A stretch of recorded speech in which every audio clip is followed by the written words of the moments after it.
Hello everyone, how कैसे हो आप सब?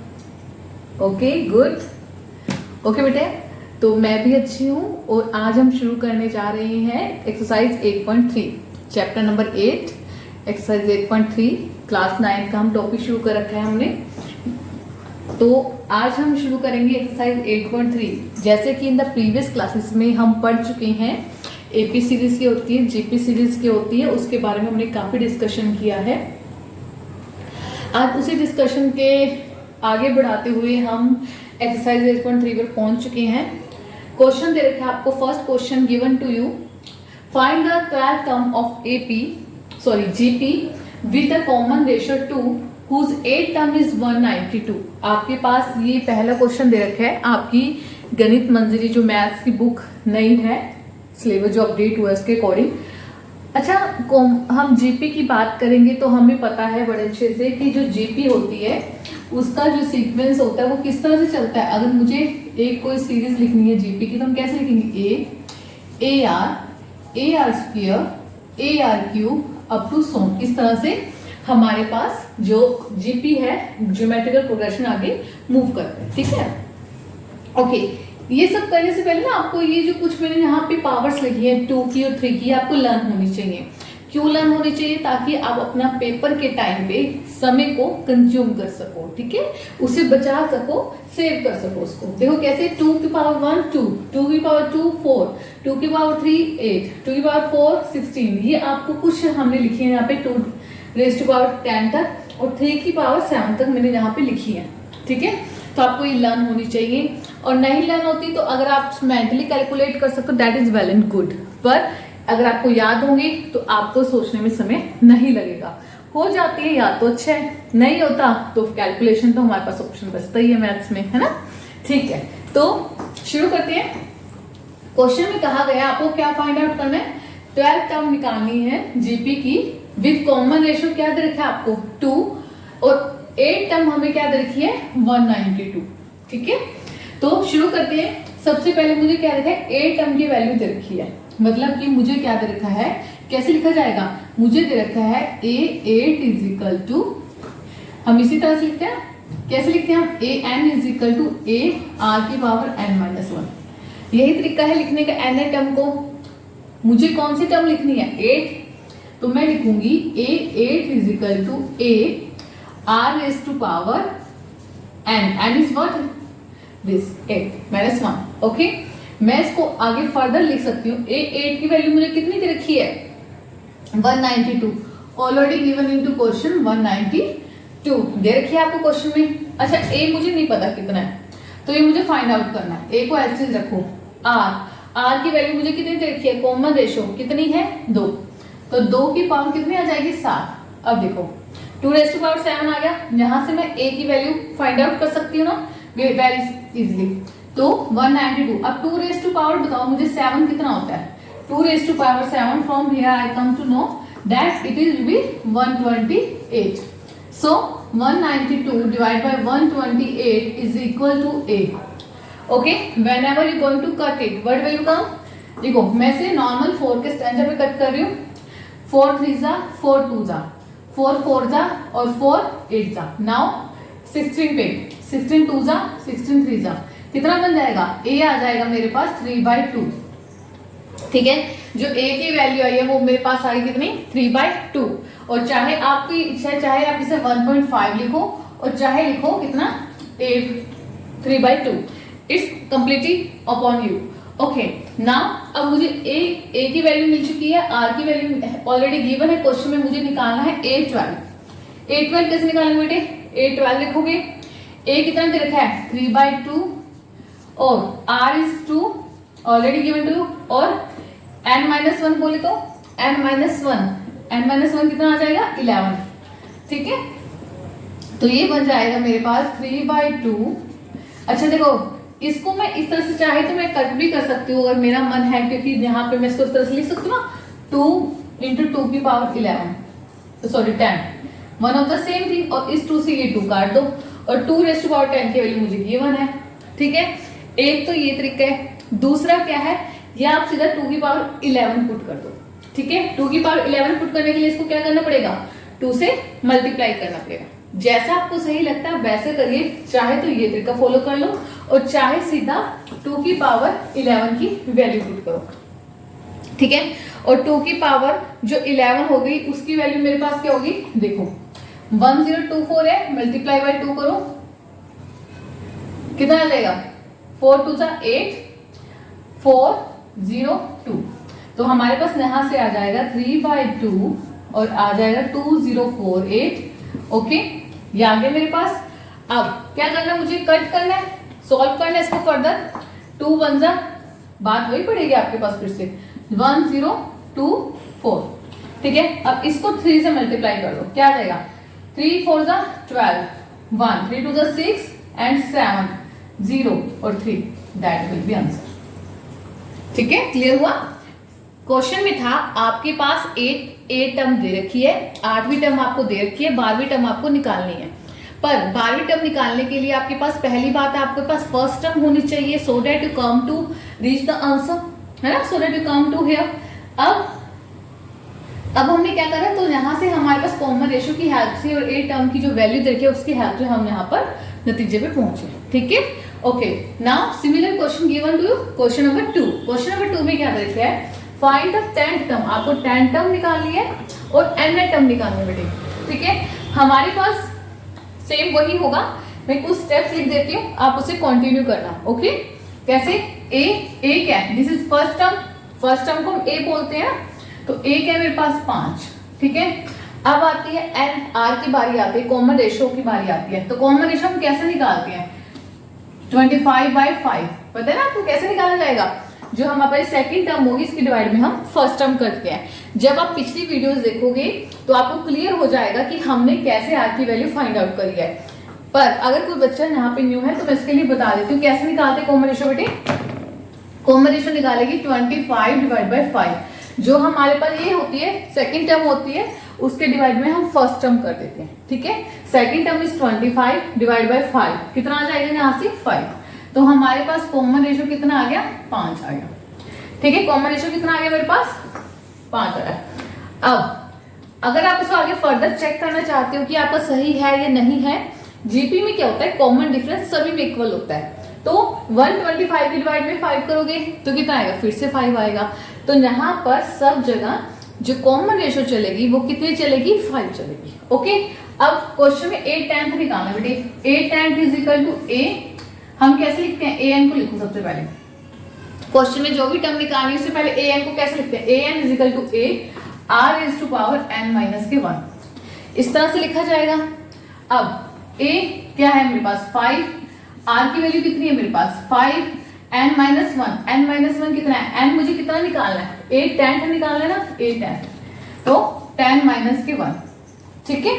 तो यहां से मेरे पास निकल जाएगा 8/10 इज इक्वल टू 5 की पावर, देखो यहाँ पे 9, एक पावर ये बनी है 9 और एक पावर ये, टोटल कितना आ जाएगा, देखो मैं इस तरह से लिख देती हूँ, हम यूज कर रहे हैं किसका, पावर को ऐड करेंगे, ठीक है। अगर मेरे पास सेम बेस होता है तो हम पावर क्या कर सकते हैं, ऐड कर सकते हैं ना, as you know since there is a base same therefore, आप यहाँ पे लिख सकते हो सिंस, क्योंकि बेस सेम देयरफॉर हम क्या लिखेंगे कि पावर जो है वो हमारे पास क्या हो जाएंगी, ऐड हो जाएंगी। तो a की पावर m और a की power n is equal to a m plus n, तो हमारे पास यहाँ पे बन जाएगा 1 प्लस 10 माइनस के 1, तो दिस इज कैंसल एंड 8/10 की वैल्यू मेरे पास आ गई 5 रेज़ टू पावर 10।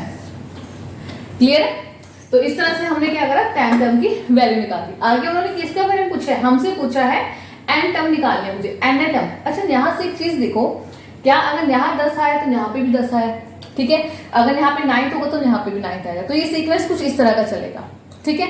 तो n टर्म लिखने का बिल्कुल हम क्या करेंगे, 5 रेज़ टू पावर क्या कर देंगे n, ठीक है। तो इस तरह से हमने क्या लिख दी, इसकी nth टर्म लिख दी। nth टर्म इज, जो nth टर्म बनेगी वो क्या बनेगी, इज दिस वन, ठीक है।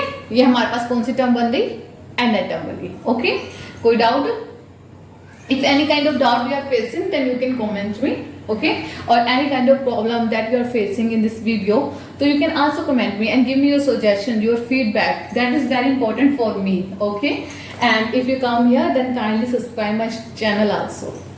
Okay, now we move towards the question number 3. Now in question number 3, given to you a sequence is given by the recursive rule like this, and for n is greater than equal to 1, which term of the sequence is 730. आपको find out करना है कौन सी term जो होगी वो 730 होगी. अच्छा, इससे पहले रिकर्सिव रूल से में आप मुझे बताओ कि रिकर्सिव रूल होता क्या है. रिकर्सिव रूल क्या होता है बेटे, जिसमें हम क्या करते हैं, प्रीवियस टर्म का यूज करते हैं. क्या करते हैं, प्रीवियस जो टर्म वैल्यू है उसका हम क्या करेंगे, यूज करेंगे. हमारे पास प्रीवियस जो वैल्यू होगी हम उसका यूज करेंगे, that is recursive rule. Okay, देखो गिवन है आपको a sequence is given by recursive rule. Recursive rule की हेल्प से हमें सीक्वेंस दे रखा है. इन्होंने क्या लिखा है, t1 is equal to 2, tn plus 1 is equal to tn plus n minus के 2. Okay, this is given to you.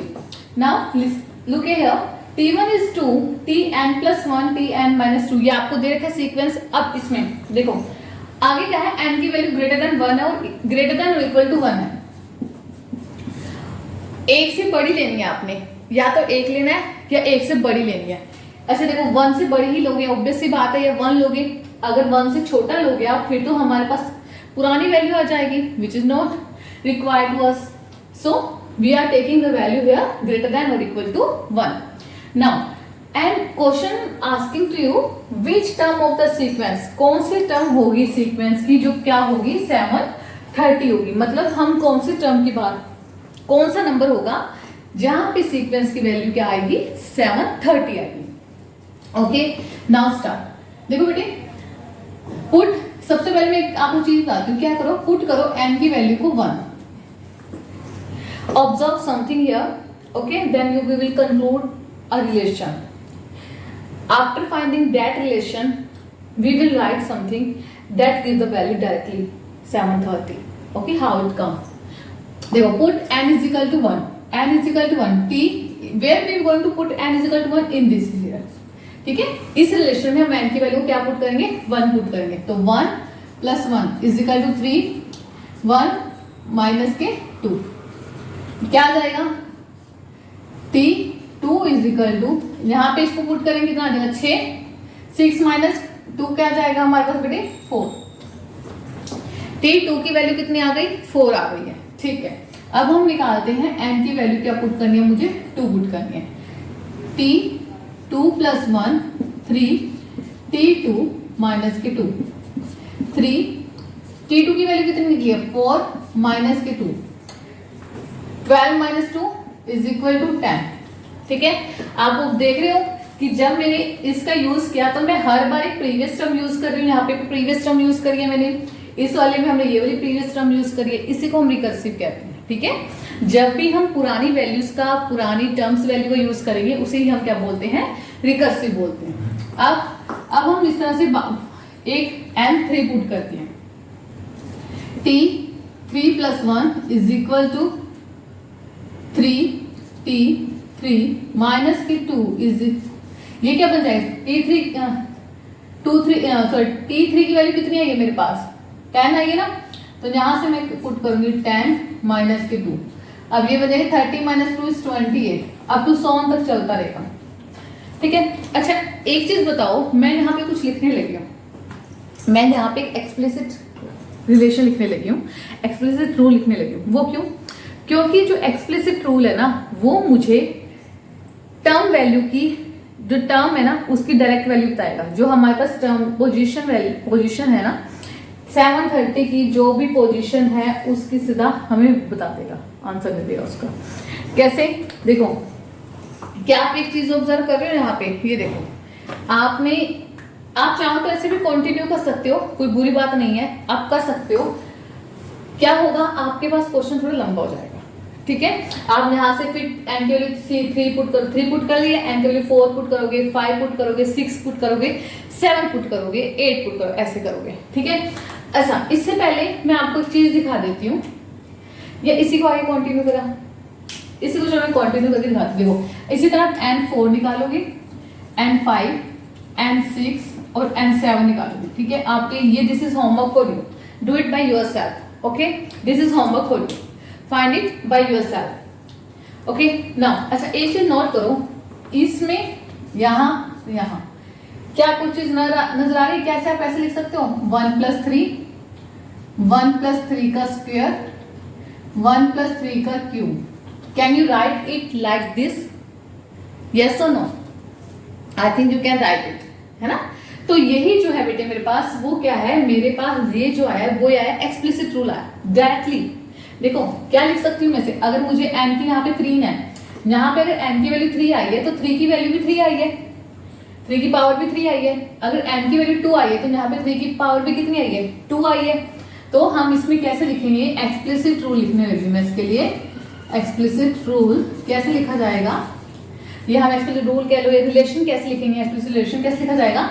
1+3n, ठीक है। tn+1 हमारे पास कैसे लिखा जा रहा है? 1+3n, ठीक है। कोई डाउट है यहाँ तक? मुझे लगता नहीं वैसे आपको यहाँ तक कोई भी डाउट रहेगा, क्योंकि बड़े ही उससे मैंने आपको बताया, ये मेरे को ऐसा लगता है यहाँ पे इस तरह से लिखा जाना चाहिए, ठीक है। तो n की जब n को हमने 3 लिया तो मेरे पास वहां पे ऊपर, ठीक है। अब देखो मेरे पास लास्ट टर्म की जो वैल्यू है उन्होंने क्या दी है कि which term of the sequence, कौन सी टर्म होगी। टर्म की वैल्यू मुझे दे दी है, t है represent a term, tn is represent a n term, पर वो n टर्म मुझे दे दी कौन सी? 730, 1+3n, ठीक है। अब ये देखो इसको मैं इधर सब्ट्रैक्ट कर सकती हूँ, 730 - 1 3n, इसमें से इसको सब्ट्रैक्ट करो क्या बनेगा? 729 3n। अब 3 की कितनी पावर पे हम जाएं कि मेरे को 729 मिल जाए? You can come 3⁶। तो अगर आप 3 की पावर क्या वैल्यू पुट कर देते हो? 3 की पावर 6 पुट करते हो। क्या पुट करते हो? 3 की पावर 6 पे आपको 729 मिल रहा है। तो n की वैल्यू यहाँ पे कितनी होगी? अगर मेरे पास 3 की पावर 6 होगा तो आपको क्या मिल रहा है? 729 मिल रहा है, ठीक है। अब इसको हमारे पास क्या है, इन्होंने पूछा which term of this one, so you will right it here. इस रिलेशन में हम कैसे लिखेंगे इसको? n की वैल्यू यहाँ पे क्या लिखी जाएगी? 6 + 1 बन के क्या बन जाएगी? वो 7। तो वो ये जो टर्म होगी, ये टर्म कौन सी होगी बेटे? हमारे पास 7 टर्म होगी। कौन सी टर्म होगी हमारे पास? ये 7 टर्म होगी। कौन सी टर्म होगी? 7 टर्म। अब ये पूछोगे आप 7 टर्म कैसे होगी? क्योंकि देखो 6 टर्म तो मेरे पास 729 बनी ना। अगर आप n की जगह हमारे पास हम ये इस तरह से लिखते आ रहे ना, इसको देखो यहाँ पे, इसको यहाँ पे अगर आप n की जगह क्या पुट कर दोगे? 6 पुट कर दो तो 6 + 1 क्या बन जाएगा आपके पास? 7, ठीक है। क्लियर है? कोई डाउट है? कोई डाउट नहीं है? ठीक है बेटे। Okay so now we are going to move question number 4। Okay अच्छा इसमें कुछ और तो नहीं पूछा? No. Okay now I'm going to rub it and we are doing to start question number 4.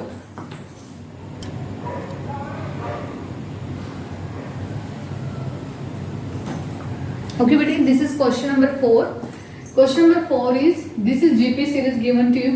GP दे रखी है हमारे पास। क्वेश्चन में पूछा गया है कि आपको इसका एक्सप्लिसिट फॉर्मूला लिखना है और दूसरा क्या लिखना है? रिकर्सिव रिलेशन जो है इसका वो लिखना है, ठीक है। एक्सप्लिसिट मैंने आपको बताया, एक्सप्लिसिट में क्या होगा? रिकर्सिव में हम प्रीवियस टर्म को बनाते हुए लिखेंगे रिकर्सिव। एक्सप्लिसिट में क्या होता है? डायरेक्ट वैल्यू लिखी हो जाती है। मतलब अगर आप 12वीं टर्म की बात करें तो 12वीं टर्म और उसकी क्या वैल्यू है, ठीक है। मतलब 12वें नंबर पे हमारे पास मैंने पूछा कि A12 की वैल्यू जो है मेरे पास 624 है, ये इस तरह से, ये मेरे पास एक्सप्लिसिट है।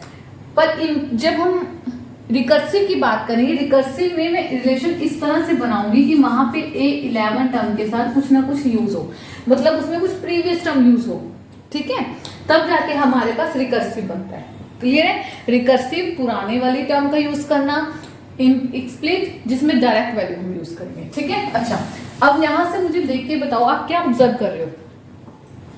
ये मेरे पास दे रखा है, मैं इससे क्या ऑब्जर्व करूं? मुझे यहां से समझ आ रहा है कि जो ए की वैल्यू है यहाँ पे वो कितनी है? 2 है, ठीक है। मुझे यहाँ से r की वैल्यू फाइंड आउट कर पा रही हूँ कि जो r की वैल्यू मेरे पास 3 है, ठीक है। तो अब इसमें ये देखो, अगर ये 2 है, ये 3 को 2 से मल्टीप्लाई किया गया है, फिर 6 को 3 से मल्टीप्लाई किया गया, इस तरह से लिखा जा रहा है। तो मैं इसको एक्सप्लिसिट फॉर्मूला कैसे लिख सकती हूँ? मैं इसका डायरेक्ट लिख सकती हूँ कि जो एक्सप्लिसिट फॉर्मूला बनेगा इसका, वो से मैं इस तरह से लिख सकती हूँ 2 3 की पावर n-1। क्या क्लियर है आपको? देखो, अगर मैं n की वैल्यू लिखती हूँ 1 लिखो, चाहे जो मुझे लिखो 1 लिखती हूँ, तो ये बन जाएगा 2 3 की पावर 1 - 1 0। ये किसी की पावर 0 तो 1 ही होता है, तो ये क्या बनेगा 2 × 1 = 2। अगर मैं लिखती हूँ n की वैल्यू 2 3 की पावर 2 - 1 2 3 6। अगर मैं लिखती हूँ n की वैल्यू 3, तो 3 3 - 1 3 की 2, यहाँ 2 आएगा बेटे, 9 2 18। तो इस तरह से आपके पास क्या मिल गया आपको? ये बस आपको खुद से थोड़ा सोचना पड़ेगा, इसका कोई ये नहीं है कि आप इसे डायरेक्ट लिख सको, आपको कुछ सोचना पड़ेगा, थोड़ा सा दिमाग आपको खुद से लगाना पड़ेगा, आपको उसको ऑब्जर्व करना पड़ेगा, आप इसको क्या देख पा रहे हो इसके अंदर। अच्छा, आप इसको यहाँ से थोड़ी इस तरह से भी देख सकते हो, क्या मैं इस तरह से लिख सकती हूँ 2 तो है ही है, इसको 2 × 3 करके लिख सकती हूँ, इसको मैं 2 × 9 करके लिख सकती हूँ, है ना।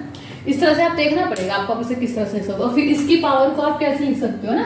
तो ये आपको थोड़ा सा दिमाग लगाना पड़ेगा, उसके बाद आप इसको, ये हमारे पास इसका जो फॉर्मूला आप इसको बना पाओगे, ठीक है।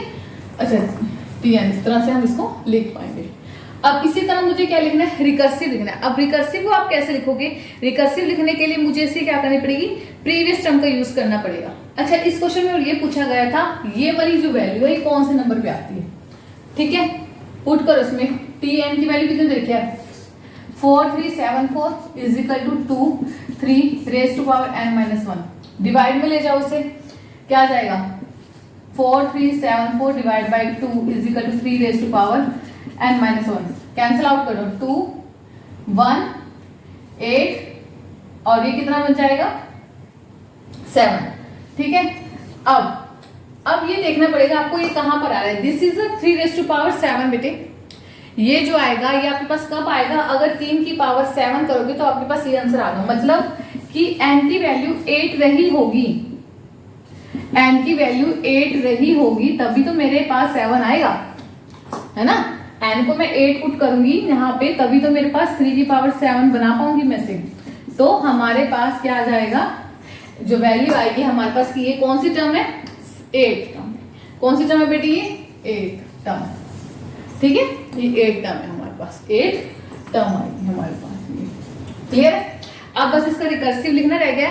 रिकर्सिव में अब देखो, T1 मेरे पास है 2, ठीक है। अब T2 को मैं किस तरह से लिखूं कि मेरे पास, अच्छा इस टर्म का भी यूज हो गया ना पहले वाली टर्म का, ठीक है। अब T3 लिखना है मैंने, अब T3 मैंने इस तरह से लिखना है कि T2 का यूज हो। कैसे होगा? 6 3 और 9 2, तो कैसे लिखूंगी मैं? यहाँ पे तो 6 आएगा ना मेरे पास, तो 6 का मल्टीपल करके मुझे कुछ लिखना होगा, यहाँ पे मुझे लिखना होगा 6 3, है ना। इस तरह से लिखोगे। तो अब इसको हम लिखना लगे हैं, तो हम इसे कैसे लिखेंगे? मतलब 3 का मल्टीपल लिख रहे हैं हम, एक तरह से देखा जाए ना, 3 2 3 3 देखो, अब हम इसको किस तरह से लिखेंगे? A1 T1 = this. अगर वैसे लिख दूं 3 to power 3 Tn 3 Tn + 1 = 3 Tn। देखो, अब देखो लिसन, अगर मैं 0 पुट करती हूँ, T1 0 पुट करा, 0 पुट, T1 की वैल्यू मेरे पास कितना है? 3 आ गई, पर मुझे आने दो, मेरे पास 2 चाहिए, है ना। आने मेरे पास कितने चाहिए? 2। तो ए 3 an, ओके। तो ठीक है ना बेटे, यहाँ पे इसकी वैल्यू, ये मेरे पास कितना दे रखा है? 1 दे रखा है ना। देखो, 3 की जगह 3 1 पुट करोगे, 1 + 1 पुट करोगे तो क्या आ जाएगा? 3 2 6 आ तो गया। अब 3 T2 पुट करोगे, 3 T2 की वैल्यू कितनी दे रखी है? 6, आ तो गया। तो ये आपको देखना पड़ेगा बेटे कि हम किस तरह से लिखेंगे, हम इस पर थोड़ा सा आपको क्या करना पड़ेगा, ध्यान देना पड़ेगा इस चीज को, ठीक है। क्लियर है? तो यहाँ पे आपको क्वेश्चन नंबर 4 खत्म होता है। नेक्स्ट हम जो डिस्कस करेंगे क्वेश्चन नंबर 5 के बारे में, I am going to rub it and we start going to discuss about the question number 4। देखो question number 4, sorry question number 5 और 4, क्वेश्चन नंबर 5 ना, हाँ क्वेश्चन नंबर 5 है आपके पास। मैं लिख नहीं रही बोर्ड में स्टेटमेंट, मैं आपको सीधा बताती हूँ कि एक जो बॉल है उसको हमने क्या करा है, a ball is drop from a height of 80 metre. एक बॉल को 80 मीटर की हाइट से गिराया जाता है। मान लो ये हमारे पास क्या है, कोई भी आप इसको लगा लो, ठीक है, कोई आपके पास बॉल है, कुछ है, इससे हमने क्या करा, यहाँ पे खड़े होके एक बॉल को नीचे गिराया, ठीक है। इसकी जो हाइट है वो कितनी है, 80 मीटर, 80 मीटर, ठीक है। अब हम किसी बॉल को, ये मैंने एग्जांपल में भी करा रखा है, आप मेरे प्रीवियस वीडियो देखोगे तो उसमें एग्जांपल है ये वाला, इसी तरह का, ठीक है। 80 फुट की हाइट से, 80 मीटर की हाइट से हमने एक बॉल को नीचे गिराया, ठीक है। अब बॉल जब नीचे गिरेगी तो बाउंस बैक करेगी, है ना। तो उसने कहा है कि जब वो बाउंस बैक कर रही है ना, तो जो उसकी ओरिजिनल हाइट है प्रेजेंटली उसका 60% करती है। अब जैसे 80 का 60% करके जो हाइट आई, अब नेक्स्ट टाइम जब वो बाउंस बैक करेगी तो प्रीवियस हाइट का 60% करेगी। मींस हर बार जब बॉल हमने नीचे की तरफ ड्रॉप कर रहे हैं उसको, तो हर बार जो बॉल हमारे पास बाउंस बैक होकर आ रही है, वो कितना बाउंस बैक होकर आ रही है, वो उतना ही बाउंस बैक हो रही है जो उसकी प्रीवियस हाइट है उसका 60%, ठीक है। I am repeating again my self that every time whenever you drop a ball comes back and bounce back, you can say, and each time the height of the ball when it bounce back is 60% of their previous height. Clear? Now we are going to start this question. In question asking to you, what is does the total ball reach after the fifth bounce? मतलब इसमें question पूछा गया कि 5 bounce आपको निकालने हैं और उसमें वो कितना पहुंचेगी बॉल, ठीक है। और क्वेश्चन में फर्स्ट पार्ट ये पूछा गया है, दूसरे पार्ट में पूछा गया है कि जब उसका 6 टाइम होगा, ठीक है, तो वो कितना टोटल डिस्टेंस कितना कवर कर लेगी, ठीक है। सेकंड पार्ट के बारे में हम बाद में बात करेंगे, पहले हम बात करते हैं फर्स्ट पार्ट में। 5 बाउंस निकाल ले अपने को, ठीक है। तो फर्स्ट से स्टार्ट करते हैं, फर्स्ट बाउंस, ठीक है। फर्स्ट बाउंस क्वेश्चन की आपको स्टेटमेंट समझ आई, क्लियर हुआ है कि बना क्या हुआ है। टोटल हाइट आपको 80 दे रखी है। अब जब बॉल को आपने ड्रॉप किया 80 मीटर की हाइट से, तो वो क्या करेगी, 60% उसका बाउंस बैक करेगी। तो देखो 80 का 60% कितना बन जाएगा, 60%, cancel these two, this is 48। तो मतलब कि जब आपने उसे उछाला तो वो 48 मीटर तक ऊपर आई है। होता तो यही है, टाइम के आने के बाद जब अपने से उछाल देते हैं वो बंद हो जाती है, यही होता है। धीरे पर उसमें धीरे धीरे थप्पा खाती रहते हैं, जिसे हम बोलते हैं, वो धीरे धीरे बंद हो जाती है एक टाइम बाद, फिर वो नॉर्मल ग्राउंड पे रोल करती हुई रुक जाती है। तो अब ये फर्स्ट बाउंस हुआ। सेकंड बाउंस में क्या है, फिर से वो 48 जो उसकी प्रीवियस हाइट है उसका 60% होगा, जो उसकी प्रीवियस हाइट है उसका क्या होगा, 60% होगा। अगेन थर्ड, अच्छा इसको कैंसिल आउट करोगे तो इसकी आपको कैलकुलेशन करनी पड़ेगी। कैलकुलेशन क्या बनेगी इसकी, 8 एग्जाम 48 का 4, 24 और 4 कितने हो गए, 28.8, ठीक है। ये आपको फाइंड आउट करना पड़ेगा। इन द नेक्स्ट वन फिर से हमें क्या निकालना पड़ेगा, थर्ड बाउंस। थर्ड बाउंस में हमारे पास क्या होगा, अब ये जो हाइट है, अब देखना अगर आपने यही आंसर गलत निकाल दिया होगा ना, तो ये भी गलत हो जाएगा, ठीक है। तो 28.8 का 60%। क्वेश्चन समझ आया ना मेरे को, जो आपको समझाया ना, इसको लिख लेना, थोड़ा सुंदर सुंदर शब्दों में सजा लेना। मैं आपको बता दे कि first bounce is total height का 60%, ठीक है। ये आपको क्वेश्चन में गिवन है, ओके, जो भी उसकी हाइट पड़ेगी। अब इसको फिर से हम कैंसिल आउट करेंगे, cancel out to each other, okay. तो ये बन जाएगा मेरे पास, फिर से हम इसे 17.28 मीटर, ठीक है। ये आ गया थर्ड बाउंस। क्या हो रहा है, धीरे धीरे कम होती जा रही है उसकी ऊंचाई। अब हम आते हैं फोर्थ पे, क्या मैं उस तरफ चलूं, ठीक है। अब हमारे पास आएगा फोर्थ में क्या जाएगा मेरे पास, 17.28 का 60%। कैंसल, अगर आपको डेसिमल रिमूव करना है तो ओके, अदरवाइज इसको इस तरह से लिखो, ठीक है, ये बनाएगा, ठीक है। नेक्स्ट में हमारे पास फिफ्थ निकालोगे। अब 10.368 का 60% बेटे निकालोगे, कैंसिल आउट करोगे तो फिर से हमारे पास क्या बनेगा, देखो 48 का 8, 4 8 0 4 और 18 4 22 2 ये 2 और ये 2 ज़्यादा ज़्यादा मेरे को लग रहा है। मैं 1 मिनट कैलकुलेशन थोड़ी यहाँ से गड़बड़ हुई है। इसमें आ जाएगा ये 6 आएगा ना, हाँ 6 है ना यहाँ पे, 6 है ना, 6 मतलब 6.22 मीटर। अब उन्होंने यही कहा था कि 5th बाउंस में क्या उसकी हाइट रह जाएगी, वो हाइट ये रही हमारे पास। क्लियर? ओके, क्वेश्चन यहाँ तो समझ आ गया होगा। ठीक है, मतलब जब 6 बार वो बाउंस बैक हो, 6 बार थप्पा खा लेगी तो उसके बाद उसकी जो हाइट रह जाती है वो इतनी रह जाती है। ठीक है, फर्स्ट पार्ट हमारा यहाँ पे खत्म हो जाता है। सेकंड पार्ट में हमारे पास बोला जा रहा है कि what is the total vertical distance of the ball has travelled by the time it hit the ground for the 6th time, कि वो जब 6 बार 6 टाइम तक जब वो हमारे पास कर लेगी 6 बाउंस में, तो हमारे पास कितना उसने जो टोटल डिस्टेंस है वो ट्रेवल किया होगा। देखो बेटे, एक जो ये है ना, इसको भी हम काउंट करेंगे 80 को।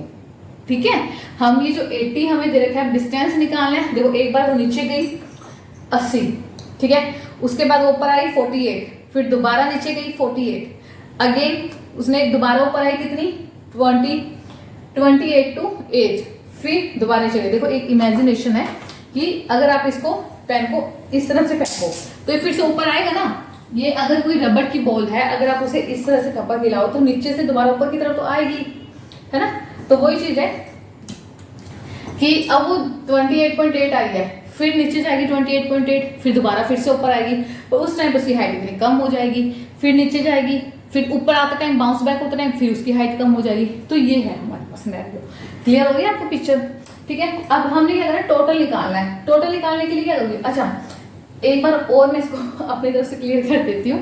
कैसे कि देखो, जब ये 80 नीचे की तरफ आ गई है, ठीक है, जब ऊपर से बाद ये बाउंस बैक होकर ऊपर गई, कितना गई 48 गई, ठीक है, फिर से हमने 48 से फिर वो दोबारा फिर नीचे आई, फिर नीचे आई कितनी 48 नीचे आई है फिर से। अब ये जब जाएगी थोड़ा कम डिस्टेंस ट्रैवल करती है, वो कम कितना डिस्टेंस ट्रैवल करती है, वो कम डिस्टेंस होता है 28.8, कितना 28.8 ऊपर गई। अब फिर से वो नीचे आई है, फिर से इतना डिस्टेंस इसने ट्रैवल किया, फिर अब ऊपर गई है, अब ऊपर कितना गई है वो 17.28, अब फिर से नीचे गई है, फिर उसने जब दोबारा बाउंस बैक हुई है फिर उसने थोड़ा कम डिस्टेंस ट्रैवल किया, वो कम डिस्टेंस कितना है 10.368, फिर दोबारा नीचे जाएगी, फिर से डिस्टेंस से वो करेगी, फिर दोबारा फिर से ऊपर आएगी और वो फिर कितना होगा 6.2208। ठीक है, तो इस तरह से हमारे पास जो बॉल है वो पूरी तरह से मूव करती जा रही है, उसका बाउंस बैक हो रहा है। अब ये टोटल डिस्टेंस आप देखो, एक बार अप एक बार डाउन, एक बार अप एक बार डाउन, तो जो डिस्टेंस है वो 2 बार काउंट होगा हमारे पास, ये वाला हमारे पास 1 बार काउंट होगा। 80 को तो हमने एक ही बार नीचे तो गई है, ऊपर तो नहीं गई वो 80 से दोबारा 80 की डिस्टेंस पे, तो सिर्फ हमारे पास 80 को तो हम एक बार काउंट करेंगे, एक बार 80, फिर 48 plus 48 plus 28 plus 28, 70.8 plus 17.28, again 10.368 plus this. ठीक है, मैं इसको लिख देती हूँ डायरेक्ट और फिर आपको आंसर देते हैं। ठीक है, तो ये आ जाएगा मेरे पास 80 plus 48 plus 48 plus 28.8 plus 28.8 plus 17.28 plus 17.28 plus 10.368 plus 10.368 plus 6.2208 is equal to. ठीक है, अब आपको यहाँ पे जो टोटल डिस्टेंस आपके पास निकल कर आएगा बेटे वो आएगा 301.3776। ठीक है, मैं यहां से इसको रब कर देती हूँ।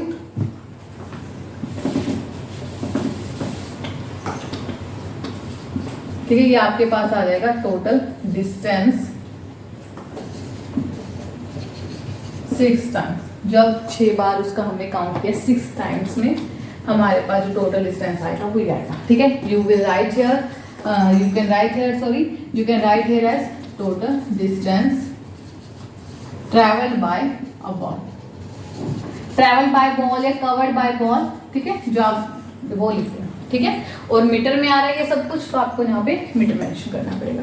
ठीक है बेटे, अच्छा क्वेश्चन नंबर 4 और क्वेश्चन नंबर 6 और क्वेश्चन नंबर 7 मैं आपके पास नेक्स्ट वीडियो में डिस्कस करूंगी। ठीक है, और उसके बाद उसी क्लास में मैं आपको कोशिश करूंगी प्रोबेबिलिटी की आपको डेफिनेशन दे दूं, अगर वो क्वेश्चन ज्यादा लंबा नहीं खींचा तो। ठीक है, till then take care, goodbye. Okay, फिर मिलते हैं नई वीडियो में। बाय।